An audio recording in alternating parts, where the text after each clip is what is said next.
Doctor साहब during pregnancy जो आपको अल्ट्रासाउंड जो है वो कितनी मरतबा करवाना चाहिए? फ्रिक्वेंटली करवाने से बच्चे की सेहत पे कोई असर पड़ता है? अल्ट्रासाउंड में साउंड वेव्स हैं, ठीक है। साउंड वेव्स कुछ नहीं कहती बच्चे को, हार्म नहीं करती। एक्सरे बिल्कुल कॉन्ट्राइंडिकेटेड है, एक्सरे आप करा नहीं सकते अनलेस कि बहुत ज़रूरत पड़ गई है, माँ की ज़िंदगी पे बनना ही है तो तब आप एक्सरे करा सकते हैं।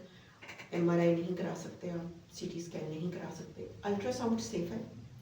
अल्ट्रासाउंड जितनी दफ़ा मर्जी करें बच्चे को नुकसान कोई नहीं, औरत को भी नुकसान कोई नहीं है। लेकिन वही बात फिर आ जाएगी कि हेल्थ केयर सिस्टम पे इतना बर्डन क्यों डालें। आपका एक पहला फर्स्ट ट्राइमेस्टर का अल्ट्रासाउंड होना ज़रूरी है, जिसमें पता चल जाए बच्चा यूट्रस के अंदर ही है, बच्चे की हार्ट बीट आ गई है, चल पड़ा है हमें, ठीक है, दैट्स इट। फिर है अनोमली स्कैन 5वें महीने का, वो सबसे इम्पॉर्टेंट अल्ट्रासाउंड है। 5वें महीने तक बच्चे का हर अज़ा बन जाता है और उसकी नॉर्मेलिटी को इस्टेब्लिश करना कि ये बच्चा नॉर्मल है, बिल्कुल ठीक है, ये हमल चल सकता है, रीअश्योरिंग है पेरेंट्स के लिए, डॉक्टर्स के लिए कि ठीक है ये हमल ठीक चल रहा है। फिर कहीं आप 7वें 8वें महीने में एक अल्ट्रासाउंड करा, मोर देन इनफ है। अगर आपका सब कुछ ठीक चल रहा है, लेकिन अगर बीच में कोई जंप्स आ गए, कोई बीमारी आ गई है, कोई ग्रोथ इश्यूज आ गए, वो एक सेपरेट बात है। ये किस वक्त में पता चल जाता है कि सी सेक्शन होगा? सी सेक्शन की सिजेरियन का पता चले सिजेरियन है।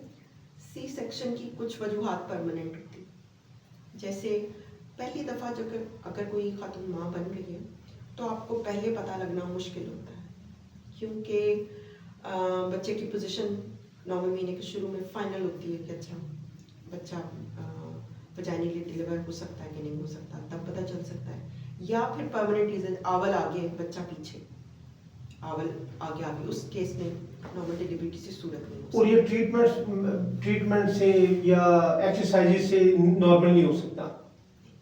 तो फिक्स रीजंस है ना, जैसे अगर किसी माँ की हड्डी छोटी है, कई दफ़ा बहुत अर्ली डिसाइड हो जाता है कि हड्डी छोटी है ये इसमें से, तो जो माँ का पेल्विस है या बोन है, हिप बोन, वो बोन है, बच्चे का सर पहले गुजरना है, वो भी बोन है, एंड दे उन दोनों ने आपस में नेगोशिएट करके मशवरा करके चलना है।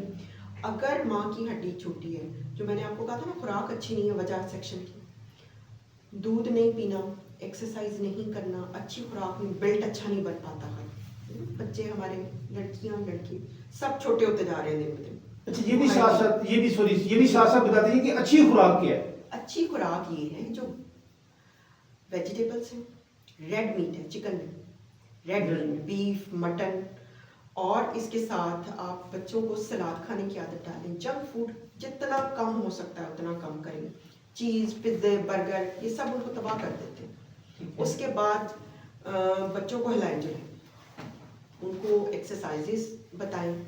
अगर एक्सरसाइजेस नहीं आप अफोर्ड कर सकते कि बच्चा खेलने जा रहा है, कुछ है जैसे रूरल एरिया के, तो बच्चियों को काम पे लगाएं ताकि उनके डेवलपमेंट हो। घर के काम जैसे भी हैं आप काम उनसे लें, उनको बिजी रखें। फिजिकली डेवलप्ड कंट्रीज हैं बच्चों को पैम्पर नहीं करती, उन्हें लाइफ स्किल्स सिखाती हैं। हम तो पैम्परिंग बहुत ज़्यादा करते हैं। बहुत पैम्परिंग पे आ गए हैं बहुत। हमारे घर में बेटा या बेटी हो, जो भी काम ऐसे है जैसे है इसको तो काम करना पड़ेगा। 20 साल की बेटी हो, मेरा बेटा हो, मेरा बेटा क्या हो गया? तो भाग दौड़ में लगाएं, रिस्पॉन्सिबिलिटीज सिखाएं, मेंटली मेच्योर करें, बच्चे को फिजिकल एक्टिविटी में रखें।